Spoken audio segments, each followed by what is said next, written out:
Hi everyone, welcome back. So the last time we learned how to add this very cool dancing lady to our website using Framer and Spline. If you missed out on that one, you can check the tutorial out in the description box. You'll find the link. Now imagine if you want to change her steps on a click of a button or her clothes or the background. All of that is possible when you add screen transitions on Spline. This tutorial is all about that. Super exciting, isn't it? Let's jump onto our Spline file and get started. So this is the same file we created in the part 1. All you have to do here is go here on scene 1, right click and duplicate. So that duplicates the entire scene here, and I'm going to adjust it slightly. I'll change it to orthographic and just pinch in, pinch out. Do all of that so I get the right position here. Okay. So let's just go to hip hop and see the animation here is Roomba dancing. And I'm going to add another animation. Let's go to add, and I'm going to add hip hop here. And so in scene 2, we have hip hop, and scene 1, we have Roomba. I'm going to get rid of Roomba here. Go to events, set the action, and in the animation, I'll add the hip hop here. So this is hip hop in scene 2, and in scene 1, if I play it, this will be Roomba. So, okay. So let's just go back to scene 1 here and create a cube. So this cube is going to be my clicking area, which will, when I click on this area, it will take me to scene 2. So let's just get rid of the shadows here. I want this cube to be invisible, so we don't need any lighting or any color. So this cube is invisible. So when I click on it, this will take me to scene 2. So go to events, add scene transition. Go to start, click on mouse down, which is basically clicking. You'll change the mode to toggle, and in scene transition, we'll set the target as scene 2. And I want the transition to fade in, and I'm going to give it a duration of 0.1. So this seems okay. Now, let's see.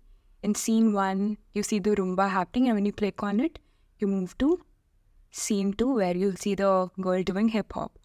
So here, scene 2, I'm going to copy paste the cube. I'll go back and I'll change the target to scene 1 here. So now from scene 1, when you tap on it, you get to scene 2. So this is how it looks. I'm clicking very quickly to sort of move from one step to another. Now I'll go to export. I'm going to update the public link here. Just like this, and I'll copy it and move to my framer. So here, this was this girl from the previous thing that we made. So I'm going to update the link here, get rid of the previous one, and paste the new one, just like that. And it'll take a minute to load, and then you will see the girl dancing. I'm going to adjust the screen here slightly, just like that. This looks better, and let's just click on it. So yeah, there's my hip hop girl. So this looks okay.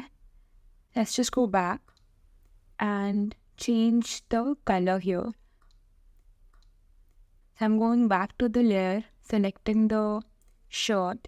So I want the shirt to be pink in color maybe.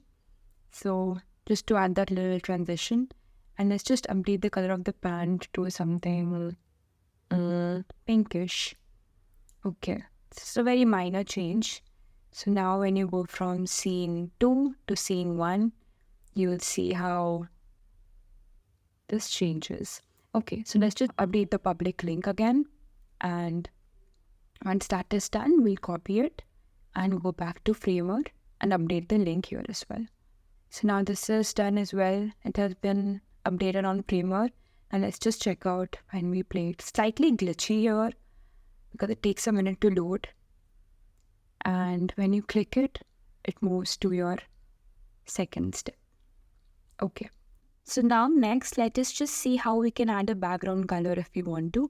So I'm going to update here, and let's just change the background opacity and change the color to something purple. And in this case, I'm going to change it to something similar to blue to go with her outfit. It's basically a blue background here. And I'm again going to update the public link and copy it. It's just that you keep updating the link, keep making the changes, and update the link, and then just paste it on Framer. It's as simple as that. Let's see. Okay. Well, the background is not visible here, even though we have updated the link. That is because we haven't changed the settings here. So we need to go to play settings and make sure the BG color is visible here. So I'm going to do that, update the link again, and we'll go back to overview, copy the link, and paste it again. So now, as you can see, the background is available. The background is visible, and you can just adjust it, adjust the frame how you want it. I'm going to move it, move the layer down in order, and get rid of the color here and ensure everything is on top of it, because now I have a background color with the girl. And yeah, it's as simple as that. I don't like the yellow in the background, so I just make this thing. I'm gonna adjust it by resizing it slightly, or I can get rid of the yellow color in the background as well, whatever. And yeah, and I like the girl behind the text in this case, so it looks cool to me. So now you will see how the girl is dancing on the blue background, but the moment you click on the screen, it will change to pink, and the color of her outfit, her steps, everything will change. That is because we are updated that on Spline. I think Framer and Spline together are the match made in heaven, and there's a huge creative potential there. So we will do a lot of things around that, and thank you so much for watching. I'll see you next time.